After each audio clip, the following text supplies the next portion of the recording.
My speech is on why keeping calm is important, and here we have a nice calm view. Alright.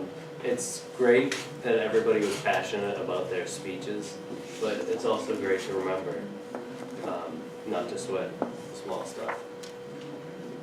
You shouldn't let your anger or stress get the best of you, and I think that by finding your chill, you're likely to lead a healthier life, and you're guaranteed to live a more fulfilling life, at least. Okay, so the reason that this is important is that you are caring for your body. We had presentations on fitness.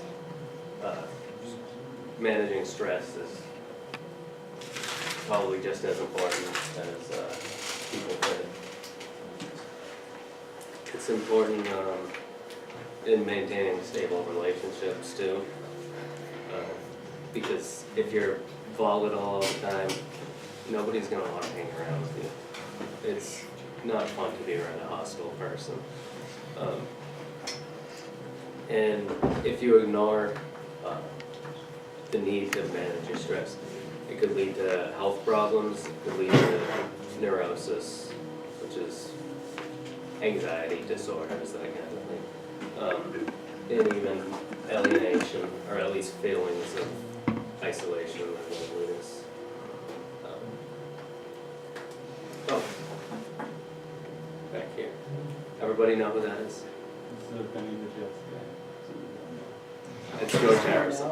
So, George Harrison is very chill. He has a song called I Dig Love, which I just think is like funny because it's like just such a chill thing to say. But yeah,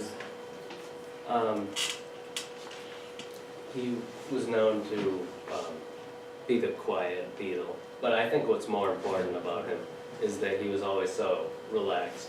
Where John Lennon used to go out and speak out against things and sort of get angry, George Harrison, he was able to remember not to sweat the small stuff. So I think that's kind of cool. But anyway, this is a map of all the problems, the negative effects of stress on the body. Up here we have migraines, then you have heartburn, pretty awful stuff, neck pains. Alright, so it has negative effects on the immune system because you're not going to be able to fight as much disease, which we'll get to on the next slide. The cardiovascular system, it's known to cause heart problems later in life if you're always stressed out and anxious and angry. There was that experiment that we all went over on site with the type A personalities and type B.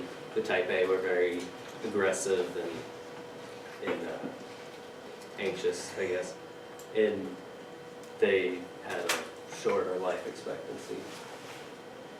The digestive system,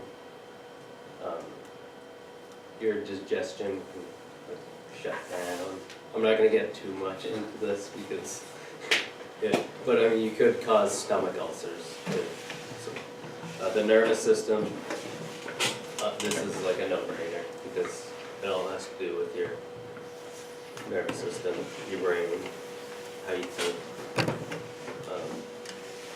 And it can cause things like tingling, which is the nervous system.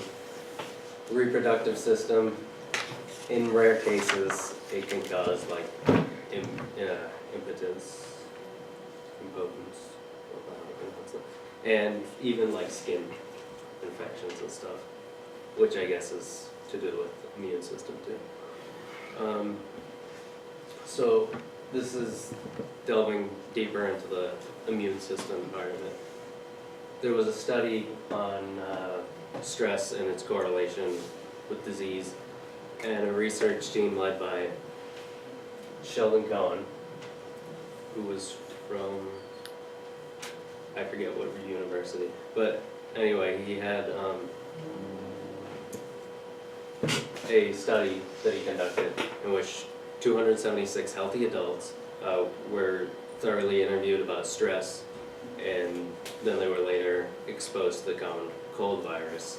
And the idea was to separate which ones were exceptionally stressed and see how they were able to fare against the common cold virus.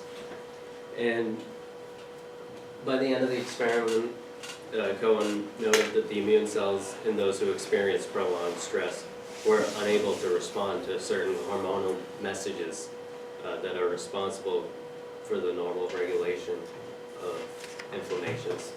So there were worse cold symptoms in those that were stressed or dealing with long-term stress. So you can develop your ability to see from other specific perspectives. That's probably one of the greatest, or one of the, I would say it's a very useful way of dealing with stress, which I talked about George Harrison earlier. He was just a relaxed guy because he was very wise in his perspective. And you should count your blessings. It's sort of a good example of this quote here from Carl Jung. Neurosis is the suffering of a soul which has not discovered its meaning. So if you sort of, that sort of combines the first two bullets there. If you understand what you mean to those around you and like what they mean to you, then there's less neurotic thinking. Listening to music is a great way to cope with stress. I don't think it works in all situations. For example, you can't just take out your iPod during a test when you're stressed out, which is why these other ones are good. And doing what you love can be a good way to sort of distract yourself from negative thinking. Also, exercise, as PJ mentioned and Sean, and meditation, all good ways of dealing with stress. So let's just wrap this up.